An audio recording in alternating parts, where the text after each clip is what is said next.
La mañana del sábado 31 de agosto de 1985, Richard Ramírez, de 25 años, bajó adormilado del ómnibus de larga distancia que lo dejó en una terminal de Los Ángeles.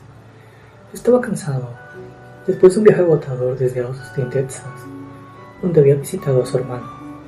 Se terminó de despertar de golpe cuando se vio a sí mismo, no en el reflejo de un espejo o del cristal de una vidriera, sino en un cartel, que pronto descubrió que no era uno solo, sino muchos de los que tenía en su foto. Alarmado, se detuvo frente a una tienda de licores en cuya vereda se exhibían los diarios del día. Allí también estaba su rostro y el titular decía: se busca, acusado de ser el criminal en serie conocido como el acechador nocturno. Cuando levantó los ojos del diario, vio otra cara que no era la suya, sino la del dueño de la licorería. En su mirada vio que el hombre lo había reconocido y que su próximo movimiento sería llamar a la policía. El hombre no solo hizo eso, sino que también gritó. En ese mismo instante, Richard Ramírez inició lo que sería una carrera infernal. Corrió y se metió en un barrio de hispanos para tratar de despistar. No lo logró, obviamente. Cada vez que giraba la cabeza para mirar hacia atrás, la multitud que lo perseguía iba en aumento. Trató de robar dos autos sacando a los conductores de los asientos, pero se le resistieron. También recibió un golpe de un hombre que intentó interceptarlo empuñando una barra de hierro. Aún golpeado y dolorido, siguió corriendo durante media hora sin que pudiera alcanzarlo. Corrió hasta que las piernas y los pulmones ya no le dieron más y le gritaron basta. Tan agotado como resignado, se detuvo y se sentó en el cordón de una vereda, esperando que llegara la policía. No llevaba medio segundo sentado cuando empezó a sentir los golpes, piñas y patadas de la multitud enardecida que lo venía persiguiendo. Estaban a punto de lincharlo ahí mismo, en la calle, cuando llegó el primer patrullero y los agentes lo salvaron de una muerte segura. Así terminó también la carrera de un asesino en serie, de Richard Ramírez, un criminal difícil de encasillar, porque atacaba con diferentes armas, desde pistolas y cuchillos hasta un machete, un martillo, una barra de hierro y un bate de béisbol. También se lo podía encasillar por las características de sus víctimas, que iban desde niños, ancianos, jóvenes y adultos, ya sea hombres o mujeres, a las que a veces violaba y otras veces no. En ocasiones las mataba y en otras las dejaba vivas sin ninguna explicación. Eso último fue lo que lo perdió. Infancia de Ramírez. Ricardo nació en un matrimonio bastante conflictivo, violento y disfuncional.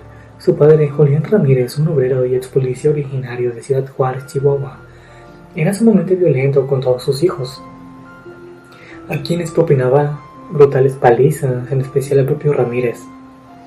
Cuando era niño, este quedó inconsciente tras golpearse la cabeza con un columpio mientras jugaba en el parque con su hermana Rosa, lo que provocó que sufriera ataques de epilepsia hasta la pubertad. Cuando Richard Ramírez tenía 12 años, su primo Miguel volvió de Vietnam. Corría el año de 1972 y en su casa de El Paso, Texas. El bueno de Richard no la pasaba muy bien, con una madre poco cariñosa y un padre alcohólico y golpeador. Miguel se transformó en su ídolo, aunque los vecinos decían que el muchacho no había regresado bien de la guerra y no tenía todos los patitos en fila o todos los tornillos en su lugar, sino más bien todo lo contrario. A Richard esos comentarios no le preocupaban, le pasaba bien con su primo mayor.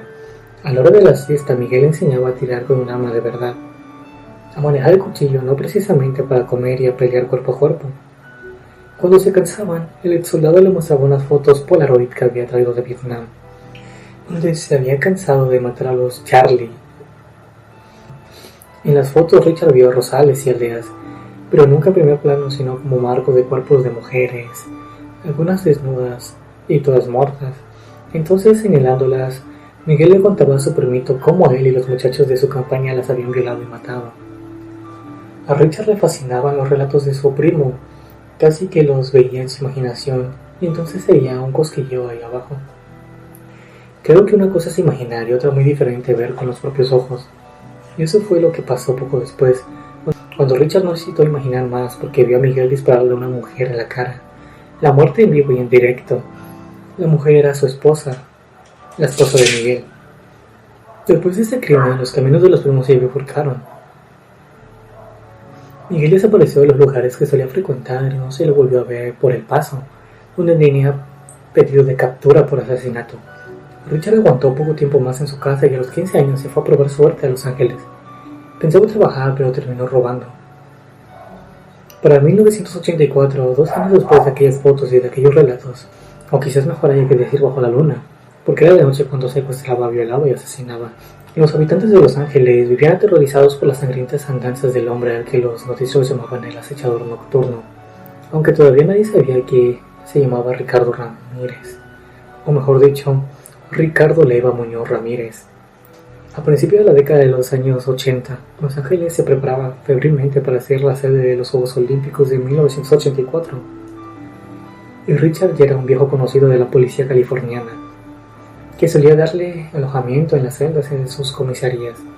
Lo tenían por un ladrón de poca monta y pocas luces, aunque a veces fuera algo violento. Había quedado preso por robar a los huéspedes en los hoteles de mala muerte donde conseguía trabajo, por 2 intentos frustrados de robo de auto, por tenencias de drogas e incluso por un intento de violación, aunque lo soltaron enseguida porque la víctima retiró la denuncia. Además de robar, cultivaba otras inclinaciones. Leía con avidez todo lo que tuviera que ver con sectas, esoterismo, demonios varios y prácticas satanistas. En cuestiones musicales, sus gustos iban por el mismo lado. Cuando escuchaba Highway to Hell de AC/DC sentía que volaba. Se drogaba con lo que podía, marihuana, cocaína o LSD, según los recursos que tuviera para comprarlas. Cuando estaba colocado en la cabeza se le mezclaban esas lecturas oscuras con el heavy metal y las fotos Polaroid de su primo Miguel. Y entonces sentía un cosquillo muy fuerte, cada vez más fuerte. Fue ese cosquillo el que hizo que en 1984 comenzara a matar. Su debut como asesino fue de una nena de 9 años en San Francisco. La engañó para llevarla al sótano del edificio donde vivía y allí la violó y la pasó a cuchillo. Pasarían 25 años antes de que lo relacionaran con la muerte gracias a una prueba de ADN. Para entonces ya estaba en la cárcel, condenado por decenas de delitos más. Terror en Los Ángeles. El 28 de junio de 1984 se cobró su primera víctima en Los Ángeles, una dama de 69 años llamada Janie Whitcomb, que esa noche cometió el error de dejar una ventana abierta porque hacía mucho calor. La encontraron en el piso al lado de la cama en medio de un charco de sangre. La habían acuchillado y tenía el cuello cortado hasta casi separarle del cuerpo, por razones que nunca se explicó, o porque la policía no pudo descubrir crímenes intermedios. Richard Ramírez se tomó una pausa de 10 meses antes de cometer otro asesinato, pero lo hizo con renovados bríos. Volvió a actuar en marzo de 1985, cuando entró en un departamento y mató a Delia Okazaki y abandonó creyéndola muerta a su compañera María Hernández. Esa misma noche mató a otra mujer, joven, Taisa Lian Liu. 3 días después asesinó a una niña de 8 años en Inglewood, California, y el 17 de marzo volvió a matar. Aunque la policía no estaba segura de que fuera así, los medios de comunicación sumaron 2 más 2 y empezaron a hablar de un asesino en serie, al que pronto apodaron The Night Stalker. Lejos de detenerse, la seguidilla de asesinatos y también algunos intentos fallidos no se detuvo. Las víctimas no solo eran mujeres, también había hombres y niños. El 29 de marzo mató a Malvy Keller, de 83 años, y a su hermana inválida, Blanche Wolf, de 80. Las encontraron en el dormitorio, golpeadas brutalmente. Malvy además había sido abusada. En la pared de la habitación el asesino dejó dibujada con lápiz de labial una estrella de 5 puntas invertida. En ocasiones anteriores había dibujado pentagramas y otros símbolos. No quedaron dudas de que se trataba de un asesino en serie. La investigación de los crímenes del acechador nocturno quedó a cargo del detective de homicidios de la policía de Los Ángeles, Frank Celarno, y de su joven ayudante, el oficial Jill Carrillo. Estaban desconcertados.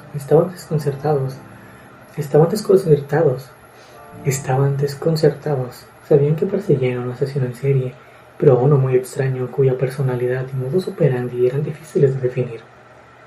Los perfiles del FBI sostenían en esa época, y todavía lo hacen, que una característica distintiva de los asesinos en serie es que rara vez se salen de su modus operandi, en el que se sienten cómodos o que les da placer. También que las víctimas de un mismo asesino tienen características comunes entre sí, pero el acechador nocturno no cumplía ninguno de estos requisitos. Reconocido y capturado. El capricho de matar a algunos y dejar vivir a otros fue la perdición de Richard Ramírez. En su última incursión sometió a matrimonio al que tomó desprevenido en su casa. Mató al hombre y violó a la mujer junto al cadáver de su marido. Después se levantó y se fue, dejándola viva en el piso. Por la ventana la víctima alcanzó a ver una furgoneta Toyota que arrancaba y se alejaba a gran velocidad. Cuando llegó la policía la describió. Casualmente un adolescente, vecino del matrimonio, había notado la matrícula de la furgoneta, porque le había parecido sospechosa. Poco después encontraron el vehículo abandonado y al cotejarlas, las huellas digitales de las manijas y el volante coincidieron con las del prontuario de Richard Ramírez.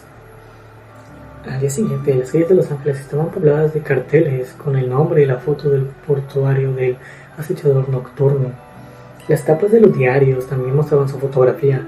Ramírez se enteró del asunto porque la misma noche del crimen se había ido de la ciudad hacia Austin, Texas, para visitar a su hermano. Fue al regresar la mañana del 31 de agosto que vio su foto por todas partes y empezó a correr. Estaban a punto de lincharlo ahí nomás, en la calle, cuando llegó el primer patrullero y los agentes lo salvaron de una muerte segura. Así terminó también la carrera de un asesino en serie, un criminal difícil de encasillar, que atacaba con diferentes armas, desde pistolas y cuchillos hasta un machete, un martillo, una barra de hierro y un bate de béisbol. Tampoco se le podía encasillar por las características de sus víctimas. En ocasiones las mataba y otras las dejaba vivas. Podían ser niños, adultos, ancianos, mujeres, jóvenes, hombres. Eso le daba igual. Pero el dejarlos vivas a sus víctimas fue lo que lo condenó. Fue acusado de 14 asesinatos, 5 intentos de homicidio, 9 violaciones, 3 de ellas a menores, 2 secuestros, 4 actos de sodomía, 2 violaciones forzadas, 5 robos y 14 allanamientos de morada. Se sospechaba que había cometido muchos delitos más, pero lo errático de su modus operandi y la falta de testigos impidieron probarlo. El amor y la muerte.